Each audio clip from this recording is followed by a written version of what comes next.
ऋषि व्यास जी महाराज बोले कि एक समय नैमिषारण्य तीर्थ में शौनक आदि 88,000 ऋषि पुराण वेता सूत जी से पूछने लगे, हे महर्षि, जिस व्रत अथवा तप से हमको अभिष्ट फल प्राप्त हो सके उसको हमारी सुनने की इच्छा है, आप हमसे कहने की कृपा करें। श्री सूत जी बोले, एक समय यही प्रश्न नारद जी ने लक्ष्मीपति श्री विष्णु भगवान से पूछा था। विष्णु भगवान ने देवर्षि नारद जी से जिस प्रकार कहा था उसे तुम मन लगाकर सुनो। एक समय नारद जी दूसरों की भलाई करने की इच्छा से अनेकानेक लोकों में घूमते घूमते मृत्यु लोक में आ गए। यहाँ आकर अनेक योनियों में उत्पन्न हुए समस्त मनुष्यों को तरह तरह के कलेशों और अपने अपने कर्मों से दुखी देखकर इन प्राणियों का दुख किस प्रकार दूर हो, ऐसा मन में विचार कर विष्णु लोक को चले गए। वहां श्वेतवर्ण, चतुर्भुज, शंख, चक्र, गदा, पद्म एवं वनमालाओं से सुशोभित देवादिदेव श्री विष्णु भगवान को देखकर नारद जी उनकी स्तुति करने लगे। विष्णु भगवान ऐसी स्तुति सुनकर नारद जी से बोले, हे नारद, तुम्हारे आने का क्या कारण है और तुम्हारे मन में क्या है? हे मुनि, वो सब तुम मुझसे कहो, मैं उन सब का उत्तर दूंगा। नारद जी बोले, हे भगवान, मृत्यु लोक के प्राणी अनेकानेक योनियों में उत्पन्न होकर पाप कर्मों से महादुखी हो रहे हैं। अतः यदि आपकी मेरे ऊपर कृपा है तो बताइए कि उनका दुख किस प्रकार से दूर होगा। श्री भगवान ने कहा, हे पुत्र, तुमने संसार के ऊपर कृपा करने की इच्छा से बड़ी ही उत्तम बात पूछी है। जिस उपाय से प्राणी मोह माया से मुक्त हो जाते हैं उसे तुम ध्यान से सुनो। स्वर्ग एवं मृत्यु लोक में पुण्य प्रदान करने वाला एक परम दुर्लभ व्रत है। तुम्हारे स्नेह से मैं उस व्रत को कहता हूं। श्री सत्यनारायण के व्रत को भली भांति विधि पूर्वक करने से प्राणी शीघ्र ही सुख भोग कर परलोक में मोक्ष को प्राप्त होता है। भगवान के ऐसे वचन सुनकर नारद ऋषि बोले, हे भगवान, उस व्रत का क्या फल और क्या विधि है एवं उस व्रत को किस किस ने किया तथा वो व्रत कौन से दिन करना चाहिए, ये सब विस्तार से कहने की कृपा करें। श्री भगवान बोले कि ये व्रत दुख और शोक आदि को शांत करने वाला, धन और धान्य को बढ़ाने वाला, सौभाग्य और संतान का देने वाला और सर्वत्र विजय का देने वाला है। और जिस किसी दिन मनुष्य भक्ति और श्रद्धा से युक्त हो उसी दिन संध्या के समय श्री सत्यनारायण भगवान की पूजा करे, ब्राह्मण और बंधुओं सहित धर्म में तत्पर रहे, मिठाई, केले के पके फल, घी, दूध और गेहूं का आटा या चावल का आटा, शक्कर अथवा गुड़ ही लेकर संपूर्ण प्रसाद को भक्ति भाव से इकट्ठा करके भगवान का भोग लगावे तथा अपने बांधुओं सहित कथा सुन और ब्राह्मणों को दक्षिणा देने के पश्चात बंधु बांधुओं सहित ब्राह्मणों को भोजन करावे, फिर भक्ति से स्वयं प्रसाद भक्षण करे और श्री सत्यनारायण भगवान का ध्यान करके अपने स्थान को चला जाए। इस व्रत का आचरण करने से निश्चय ही मनुष्य की समस्त इच्छाएं पूर्ण हो जाती हैं। विशेष करके कलयुग में पृथ्वी पर यही एक छोटा उपाय है। इति श्री स्कंद पुराणे रेवा खंडे सत्यनारायण व्रत कथायां प्रथमो अध्याय संपूर्णम। बोलो श्री सत्यनारायण भगवान की जय। सूत जी बोले, हे ब्राह्मणों, इसके बाद जिसने इस व्रत को किया उस कथा को कहता हूं। काशीपुरी नामक सुंदर नगरी में एक अत्यंत निर्धन शतानंद नामक ब्राह्मण रहता था। वो ब्राह्मण भूख और प्यास से दुखी हो नित्य ही पृथ्वी के ऊपर विचरता था। ब्राह्मणों से अधिक स्नेह करने वाले भगवान उस ब्राह्मण को दुखी देखकर स्वयं वृद्ध ब्राह्मण का रूप धरकर अति आदर पूर्वक उससे पूछने लगे, हे ब्राह्मण, तुम पृथ्वी पर अत्यंत दुखी हो, नित्य क्यों फिरते हो? हे विप्रवर, वो समस्त कारण मेरी सुनने की इच्छा है। ब्राह्मण बोला, मैं अत्यंत निर्धन ब्राह्मण हूं, भिक्षा के लिए इस धरती पर घूम रहा हूं। हे प्रभु, यदि मेरी इस निर्धनता को दूर करने का कोई उपाय आप जानते हो तो कृपा कर मुझसे कहो। वृद्ध वेशधारी ब्राह्मण बोला कि भगवान श्री सत्यनारायण इच्छित मनोरथों के सिद्ध करने वाले हैं। हे ब्राह्मण, तुम उन्हीं का पूजन और व्रत करो, जिस उत्तम व्रत के करने से मनुष्य समस्त दुखों से मुक्त हो जाते हैं। उस संपूर्ण व्रत की विधि विधान पूर्वक बतलाकर वेशधारी ब्राह्मण श्री सत्यनारायण भगवान वहीं अंतर ध्यान हो गए। वृद्ध ब्राह्मण ने जो मुझसे कहा है उस व्रत को मैं करूंगा, ऐसा विचार करते हुए उस ब्राह्मण को सारी रात नींद नहीं आई और प्रातःकाल उठकर वो ब्राह्मण सत्यनारायण का व्रत करूंगा ऐसा संकल्प करके भिक्षा मांगने के लिए चल दिया। उस दिन शतानंद को बहुत से धन की प्राप्ति हो गई और उसने उस धन से बंधु बांधवों सहित श्री सत्यनारायण का व्रत किया। इस व्रत के प्रभाव से वो समस्त दुखों से मुक्त होकर संपूर्ण संपत्तियों से संपन्न हो गया। उसी समय से वो हर महीने व्रत करने लगा। इस प्रकार श्री सत्यनारायण के इस उत्तम व्रत को करके वो ब्राह्मणों में सर्वश्रेष्ठ विप्र शतानंद समस्त पापों से मुक्त होकर मोक्ष को प्राप्त हुआ। श्री सत्यनारायण के इस व्रत को पृथ्वी पर जब भी कोई करता है उसी समय उस मनुष्य के अनेक दुख नाश हो जाते हैं। इस प्रकार यह वृतांत श्री नारायण ने नारद जी से कहा, हे ब्राह्मणों, मैंने ये व्रत तुम्हें कह सुनाया, अब और क्या वर्णन करूं? ये सुनकर ऋषि बोले, उस विप्र से सुनकर है मुनि, इस व्रत को पृथ्वी पर किसने किया वो सब हमारी सुनने की इच्छा है। श्री सूत जी ने कहा, फिर जिसने इस व्रत को भूमि पर किया था सब लोग उसकी कथा सुनो। एक दिन वही शतानंद ब्राह्मण अपनी शक्ति के अनुसार अपने बंधु बांधवों सहित व्रत करने को तैयार हुआ। इतने में ही में एक लकड़हारा लकड़ी लेकर वहां उपस्थित हुआ। लकड़ियों को बाहर रखकर लकड़हारा विप्र के घर में गया। भूख से पीड़ित होने पर भी उसने विप्र शतानंद को वहीं व्रत करते देखा। विप्र को प्रणाम करने के पश्चात वो वहीं बैठकर भगवान का भजन और कीर्तन सुनने लगा। कीर्तन के पश्चात लकड़हारा शतानंद से बोला, हे विप्र, आप ये क्या कर रहे हैं और इसके करने से किस फल की प्राप्ति होती है? श्रीमन, वो सब विस्तार से मुझसे कहो।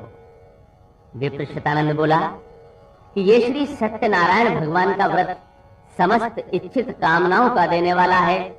इसी के प्रभाव से मेरे यहाँ सब धन धान्य की वृद्धि हुई है। शतानंद से इस व्रत को सुनकर वो लकड़हारा बहुत प्रसन्न हुआ और भगवान के प्रसाद का भक्षण कर नगर को चला गया। तब लकड़हारा मन में ऐसा विचार करने लगा कि आज गांव में लकड़ियों को बेचने से जो धन प्राप्त होगा उसी से श्री सत्यनारायण भगवान का उत्तम व्रत करूंगा। ऐसा विचार करके और लकड़ियों को सिर पर रखकर वो एक ऐसे सुंदर नगर में गया जहां अत्यंत धनी लोग रहते थे। उस दिन उसे लकड़ियों का दुगना मूल्य प्राप्त हुआ। तब लकड़हारा प्रसन्न होकर केले की पकी फलियां, शक्कर, घी, दूध और गेहूं का आटा सबको सवाया इकट्ठा करके अपने घर को गया। फिर बंधुओं के साथ विधि पूर्वक उसने व्रत को किया। इस व्रत के प्रभाव से वो लकड़हारा धन और पुत्र से संपन्न होकर इस लोक में सुख भोग कर अंत में वैकुंठ को प्राप्त हुआ। इति श्री स्कंद पुराणे रेवाखंडे सत्यनारायण व्रत कथायाम द्वितीयो अध्याय संपूर्णम।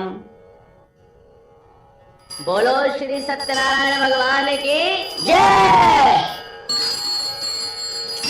श्री सूत जी बोले, हे श्रेष्ठ मुनियों, अब आगे की कथा ध्यान लगाकर सुनिए। पूर्व काल में उल्कामुख नाम का एक महाबुद्धिमान राजा था। वो धर्मात्मा राजा नित्य मंदिरों में जाता था और ब्राह्मणों को धन देकर संतुष्ट करता था। उस राजा की लावण्यवती कमलवदनी पतिव्रता स्त्री थी। वे दोनों भद्रशिला नदी के तट पर श्री सत्यनारायण भगवान का व्रत कर रहे थे। इतने ही में एक साधु नाम का साहूकार वहां आकर उपस्थित हुआ। वो साहूकार व्यापार करने के लिए बहुत सा धन और परिवार सहित नाव को नदी के तट पर ठहरा कर राजा के पास पहुंचा और राजा को व्रत करते देख बड़ी ही नम्रता से पूछने लगा, हे राजन, भक्ति युक्त होकर ये आप क्या कर रहे हैं? ये सब मेरे सामने प्रकट करने की कृपा करें, मेरी इसे सुनने की बड़ी इच्छा है। राजा बोला, हे सज्जन वैश्य, मैं अतुल तेजस्वी विष्णु भगवान का पूजन कर रहा हूं और स्वजनों सहित पुत्रादि की कामना से उन्हीं का व्रत भी कर रहा हूं। राजा के वचन को सुन वैश्य ने आदर सहित कहा, हे राजन, इस व्रत का समस्त वृतांत मुझसे कहो, मैं भी आपका कहना करूंगा। हमारे भी संतान नहीं है और इस व्रत के करने से निश्चय ही होवेगी, ऐसा मुझे विश्वास है। उल्कामुख राजा ने श्री सत्यनारायण के व्रत का समस्त विधान साहूकार से कह सुनाया। व्यापार से फुर्सत पाकर प्रसन्न हो साहूकार अपने घर को गया और संतान के देने वाले उस उत्तम व्रत को अपनी स्त्री से कहा और कहा, जब मेरे संतान हो जाएगी तब मैं भी इस व्रत को करूंगा। इस प्रकार वैश्य साहूकार ने अपनी स्त्री लीलावती से संपूर्ण व्रत का महात्म्य कह सुनाया। एक दिन उसकी पतिव्रता स्त्री लीलावती सांसारिक धर्म में तत्पर हुई और श्री सत्यनारायण भगवान की कृपा से गर्भवती हो गई। 10वें महीने में उसने एक रत्न रूपी श्रेष्ठ कन्या को जन्म दिया और शुक्ल पक्ष के चंद्रमा की तरह वो कन्या दिन प्रतिदिन बढ़ने लगी। चंद्रमा की कला के समान बढ़ने के कारण ही उस कन्या का नाम कलावती रखा गया। तब एक दिन लीलावती अपने पति से मधुर वचन कहने लगी, हे स्वामी, आप जिस व्रत के करने का पहले संकल्प कर चुके हैं उसे क्यों नहीं करते? साहूकार बोला, हे प्यारी, मैं निश्चय ही कन्या के विवाह के समय श्री सत्यनारायण का ये व्रत करूंगा। इस प्रकार स्त्री को समझाकर नगर में व्यापार करने के लिए चला गया। तब वो कलावती नाम की कन्या पिता के घर में वृद्धि को प्राप्त होने लगी। तब एक दिन उस धर्मात्मा वैश्य ने नगर के बीच कन्या को सखियों के संग विवाह के योग्य देखकर उसका विवाह कर देने का विचार किया और स्त्री से सलाह करके शीघ्र ही दूत को रवाना किया। कन्या हेतु श्रेष्ठ वर ढूंढने के लिए वो दूत कंचनपुर नगर जा पहुंचा तथा वहीं से एक सुंदर वैश्य के पुत्र को ले आया। सुंदर और गुणवान वैश्य के पुत्र को देखकर और संतुष्ट होकर अपने बंधु बांधुओं सहित विधि विधान से उस वेश्य ने अपनी कन्या कलावती का विवाह उसके साथ कर दिया, किंतु दुर्भाग्यवश उस उत्तम व्रत को वो विवाह के समय करना भूल गया। इससे श्री सत्यनारायण भगवान उससे रुष्ट हो गए। इसके कुछ दिनों बाद वही वेश्य साहूकार जामाता सहित व्यापार करने के लिए समुद्र के निकट रत्नसारपुर नगरी में गया और वहीं पर जामाता सहित व्यापार करने लगा।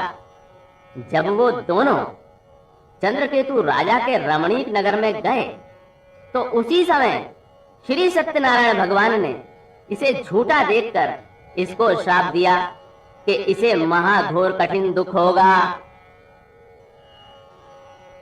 एक दिन राजा का धन लेकर चोर वहां ही आए जहां पर दोनों वेश्य ठहरे हुए थे। चोर अपने पीछे पीछे दौड़ते हुए राजदूतों को देखकर और चित्त में भयभीत होकर इस धन को वहीं छोड़कर गायब हो गए। तब वे दूत वहां उन सज्जन वेश्यों के निकट आए और राजा के चुराए हुए धन को देखकर वेश्य पुत्रों को बांध ले गए तथा प्रसन्नता से राजा के समीप जाकर कहने लगे, प्रभु, हम दोनों चोरों को पकड़ लाए हैं, देखकर आज्ञा दीजिए। राजा की आज्ञा पाकर दोनों वेश्यों को मजबूत बंधन में बांधकर बिना विचारे हुए डाल दिया गया। श्री सत्यनारायण की माया से किसी ने उनका कहना नहीं सुना और राजा चंद्रकेतु ने उनका समस्त धन हरण कर लिया। उसी शाप से साहूकार की स्त्री लीलावती आधी व्याधि और भूख प्यास से अत्यंत दुखी होकर अन्न की चिंता में व्याकुल हुई घर घर फिरने लगी। कलावती भी नित्य घर में भिक्षा मांगती फिरने लगी। एक दिन वो कन्या क्षुधा से व्याकुल होकर ब्राह्मण के घर पहुंची और वहां श्री सत्यनारायण का व्रत होते देख उसने वहीं बैठकर कथा सुनी तथा श्री सत्यनारायण का प्रसाद भक्षण कर रात्रि में घर गई तो उसकी माता कलावती से प्रेम सहित पूछने लगी कि हे पुत्री, इतनी रात्रि तक तू कहां थी और तेरे मन में क्या है? तब कलावती कन्या तुरंत माता से कहने लगी, हे माता, मैंने ब्राह्मण के घर सब मनोरथ सिद्ध करने वाला एक व्रत देखा है। कन्या के ऐसे वचन सुनकर साहूकार की स्त्री प्रसन्न होकर कन्या कलावती के साथ श्री सत्यनारायण भगवान से प्रार्थना करने लगी। प्रार्थना के बाद लीलावती ने बंधु बांधवों सहित श्री सत्यनारायण भगवान का व्रत किया और ये वर मांगा कि मेरे पति और जामाता शीघ्र ही घर लौट आवें। इस व्रत के करने से सत्यनारायण भगवान फिर संतुष्ट हो गए और श्री सत्यनारायण भगवान ने चंद्रकेतु राजा को स्वप्न में दर्शन दिए और कहा, हे राजन, बंदी गृह में उपस्थित दोनों वेश्यों को भोर होते ही छोड़ दो और जो कुछ तुमने उनका धन लिया है वो भी तुरंत इन्हें दे दो, नहीं तो मैं राज्य, धन और पुत्र सहित तेरा नाश कर डालूंगा। इस प्रकार भगवान राजा से कहकर अंतर्ध्यान हो गए। अगले दिन प्रभात होते ही राजा ने स्वजनों सहित सभा के बीच बैठकर लोगों से अपना स्वप्न कहा और आज्ञा दी कि बंधन में पड़े दोनों महाजन पुत्रों को तुरंत छोड़ दिया जाए। राजा के ऐसे वचन सुनकर राजपुरुष दोनों वेश्यों को बंधन से मुक्त कर नम्रता पूर्वक राजा के आगे लाकर कहने लगे, राजन, हम दोनों वेश्य पुत्रों को कठोर बंधन से मुक्त करके ले आए हैं। तब दोनों ने राजा को प्रणाम करके पहला वृतांत स्मरण करने लगे और भय से व्याकुल हो कुछ भी ना बोल सके। तब राजा ही वेश्य पुत्रों से आदर पूर्वक कहने लगा, भाग्य से तुमको महादुख प्राप्त हुआ, अब तुम्हें कुछ भय नहीं है। और उनकी बेड़ियां कटवाकर क्षौर कर्मादिक करवाया तब राजा ने वस्त्र आभूषण देकर उनको वचनों से अच्छी तरह संतुष्ट किया और जो कुछ उनका धन लिया था उसको दुगना करके उनको दिया और कहा, हे महाजनों, आप अपने अपने घर को जाओ। राजा को प्रणाम करके वे दोनों महावेश्य अपने घर को चल दिए। इति श्री स्कंद पुराणे रेवाखंडे सत्यनारायण व्रत कथायाम तृतीयो अध्याय संपूर्णम।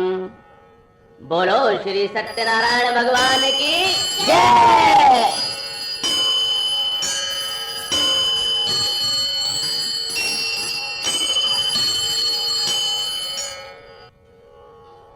श्री सूत जी बोले, साहूकार ने मंगल विधान पूर्वक यात्रा प्रारंभ की और ब्राह्मणों को धन देकर अपने नगर को प्रस्थान किया। कुछ दूर पहुंचने पर दंडी वेशधारी सत्यनारायण प्रभु ने उस साहूकार से आकर पूछा कि हे साहूकार, तेरी नाव में क्या भरा है?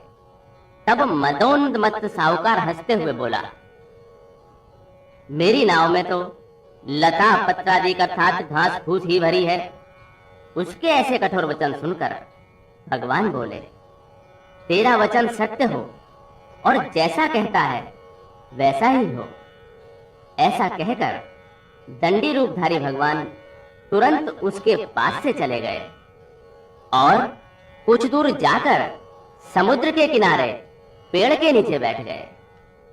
दंडी वेशधारी भगवान के चले जाने पर साहूकार संध्या आदि क्रिया करके आया और नाव को ऊंची उठी देख अत्यंत विस्मय करने लगा। लता और पत्ते देख वो मूर्छित होकर वहीं गिर पड़ा और जब उसे चेत हुआ तब अत्यंत चिंता करने लगा। तब उसके जामाते ने कहा, आप शोक आदि क्यों करते हो? दंडी ने आपको श्राप दिया है, इससे उन्हीं की शरण में चलने से मनोरथ सिद्ध होगा। साहूकार जामाता की ऐसी बात सुनकर तुरंत ही दंडी भगवान के निकट आया और दंडी भगवान को देख भक्ति भाव से चरणों में गिरकर आदर सहित कहने लगा, आपके सम्मुख सत्य कहकर जो अपराध मैंने किया है सो उसे है प्रभु क्षमा करो। इस तरह बारंबार प्रणाम करके वो शोकाकुल होने लगा। उसको विलाप करते देखकर दंडी स्वामी ने कहा, मेरी पूजा से विमुख साहूकार, रो मत, मेरी बात सुन।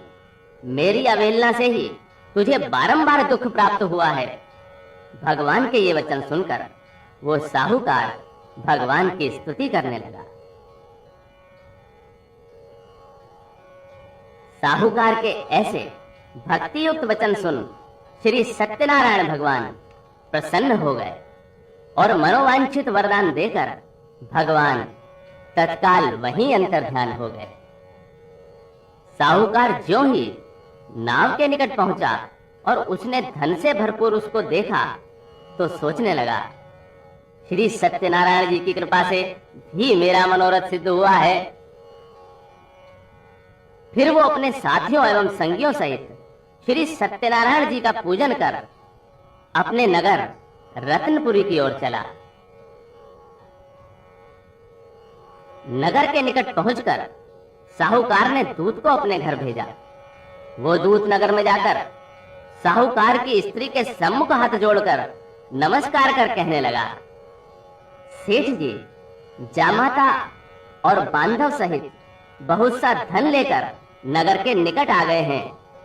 दूत के मुख से ऐसे वचन सुनकर साहूकार की स्त्री अत्यंत प्रसन्न हुई और सत्यनारायण की पूजा से निवृत्त हो अपनी कन्या से बोली, हे पुत्री, मैं स्वामी के दर्शन को जा रही हूँ और तू भी कार्य पूर्ण करके शीघ्र आ जाना। माता के ऐसे वचन सुनकर व्रत की समाप्ति के बाद और प्रसाद को त्याग कर कलावती भी पति के दर्शन करने को चली गई। इस प्रकार प्रसाद की अवज्ञा के कारण श्री सत्यनारायण भगवान रुष्ट हो गए तथा उन्होंने कलावती के पति को नाव सहित डुबो दिया। तब कलावती अपने पति को न देखकर महाशोक से रुदन करती हुई भूमि के ऊपर गिर पड़ी। इस तरह डूबी हुई नाव और कन्या को महादुखी देखकर साहूकार अत्यंत भयभीत होकर कहने लगा, ना जाने कौन से देवता के प्रकोप से नाव हरण हो गई है। या तो नाव को सत्यनारायण ने हर लिया, या मैं ही सत्यनारायण की महामाया से भूल रहा हूं। मैं धन और वैभव के अनुसार सत्यनारायण की पूजा करूंगा, ऐसा कहकर वो बारंबार पृथ्वी के ऊपर दंड के समान गिरकर सत्यनारायण को प्रणाम करने लगा। तब दीन जनों के पालन करने वाले श्री सत्यनारायण भगवान प्रसन्न हो गए और आकाशवाणी हुई, हे साहूकार, तेरी कन्या मेरे प्रसाद का परित्याग कर अपने पति को देखने चली आई। इसी से तेरी कन्या का पति अदृश्य हो गया है। यदि वो घर जाकर प्रसाद का भक्षण कर फिर लौट कर आए तो तेरी कन्या को पति प्राप्त हो जाएगा, इसमें संदेह नहीं है। कन्या आकाश से ऐसे वचन सुनकर तुरंत घर जाकर प्रसाद भक्षण करके फिर जब लौट कर आई तो उसने अपने पति को कुशल देखा। इस पर कलावती कन्या अपने पिता से बोली, हे पिताजी, अब घर को चलो, विलंब क्यों करते हो। कन्या के ऐसे वचन सुनकर साहूकार ने प्रसन्न होकर श्री सत्यनारायण का पूजन विधि विधान से किया। उस दिन से वो साहूकार हर पूर्णिमा तथा संक्रांति को श्री सत्यनारायण भगवान का पूजन नियम पूर्वक करने लगा, जिसके कारण वो इस लोक में सुख भोग कर अंत समय श्री सत्यनारायण भगवान के बैकुंठ धाम को चला गया। इति श्री स्कंद पुराणे रेवाखंडे सत्यनारायण व्रत कथायाम चतुर्थो अध्याय संपूर्णम।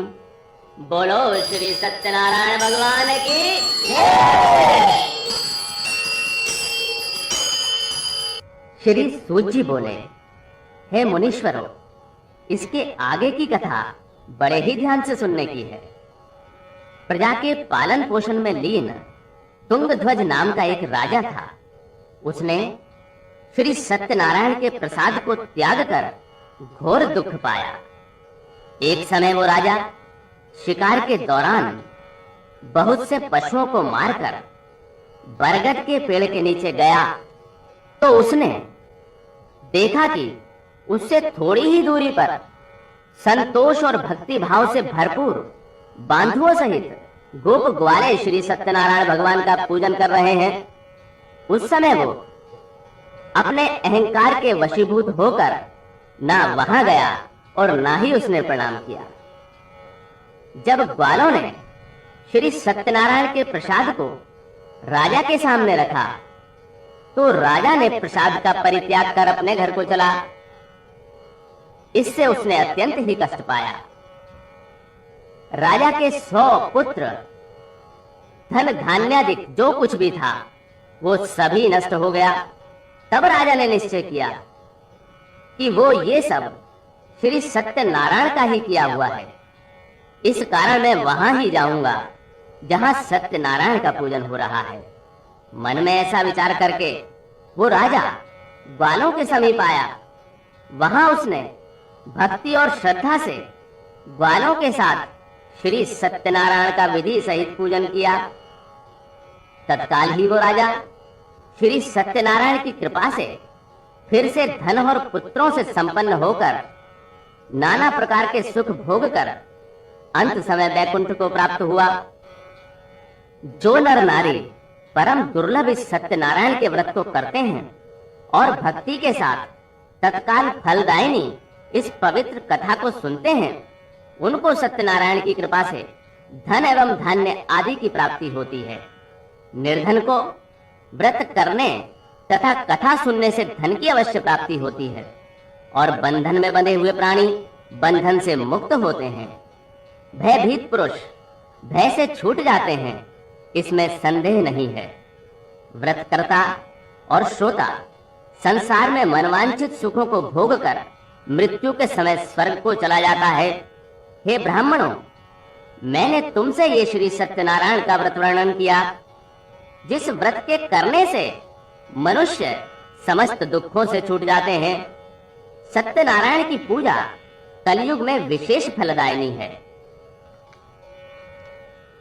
हे मुनीश्वरों, इस जन्म के पहले मानव देह को पाकर जिन्होंने सत्यनारायण का व्रत किया है, उनके दूसरे जन्मों की कथा कहता हूं। काशी नगरी का शतानंद अपने दूसरे जन्म में परम बुद्धिमान सुदामा नाम का ब्राह्मण होकर श्री कृष्ण भगवान का दर्शन कर मोक्ष को प्राप्त हुआ। लकड़हारा जो भील था, वो केवट होकर श्री रामचंद्र जी की सेवा कर मोक्ष को प्राप्त हुआ। उल्का मुख महाराज दशरथ नाम के राजा होकर श्री रंगनाथ जी की पूजा कर बैकुंठ को गए। साधु नाम का धर्मात्मा साहूकार दूसरे जन्म में मोरध्वज राजा हुआ, जिसने अपने पुत्र को चीरकर तथा उसे ब्राह्मण रूपधारी श्री कृष्ण को देकर मोक्ष को प्राप्त किया।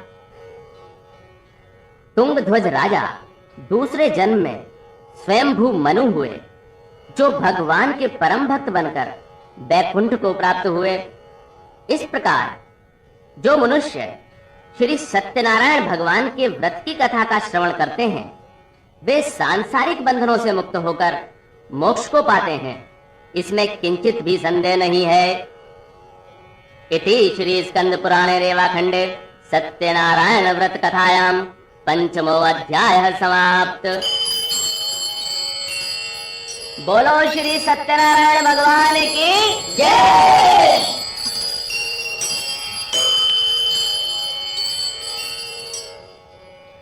ओम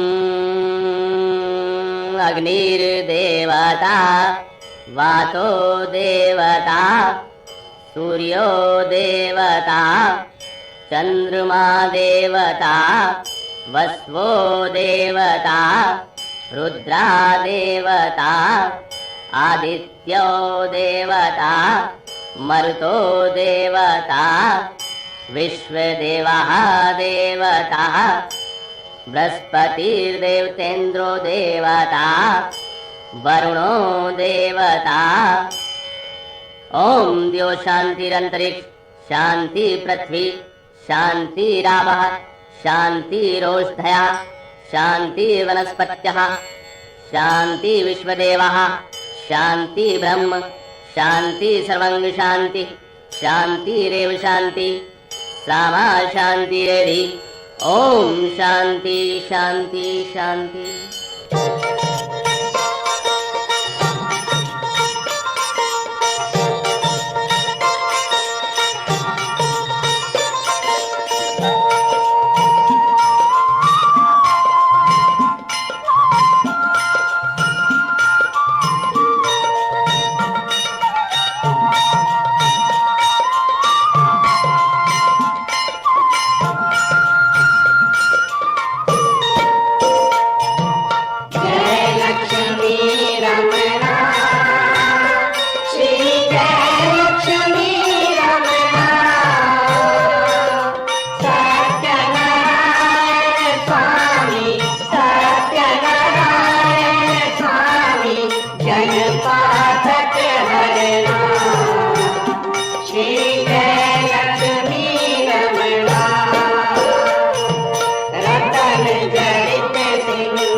छिन छिन रूप धरो शरदा धारण कीनी शरदा धारण कीनी जिनको काज करो श्री जय लक्ष्मी रमणा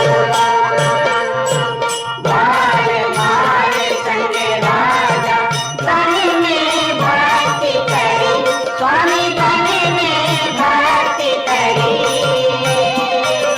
मनवांछित फल दीनो मनवांछित फल दीनो दीन दयाल हरे श्री जय लक्ष्मी रमणा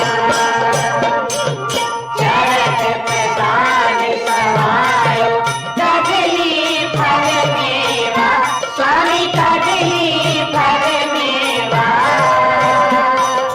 धूप दीप तुलसी से धूप दीप तुलसी से राजी सत्यदेवा श्री जय लक्ष्मी रमणा श्री सत्यनारायण की आरती जो कोई जन गावे स्वामी जो कोई जन गावे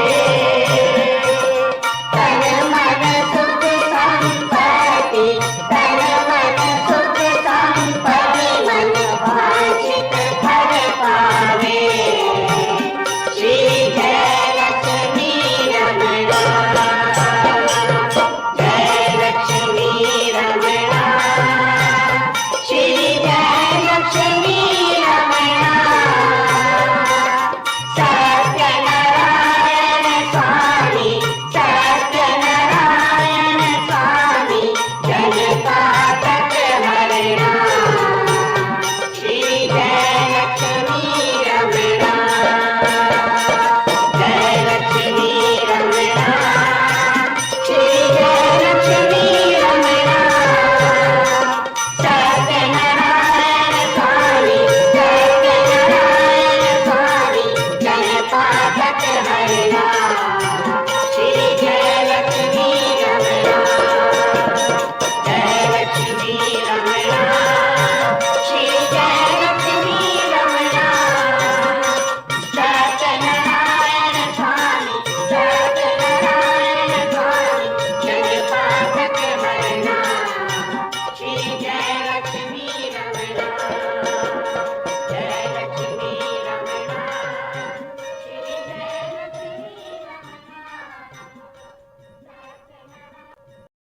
बोलो विष्णु भगवान की जय, बोलो लक्ष्मी नारायण भगवान की जय, बोलो सत्यनारायण भगवान की जय, नमः पार्वती पतये हर हर महादेव।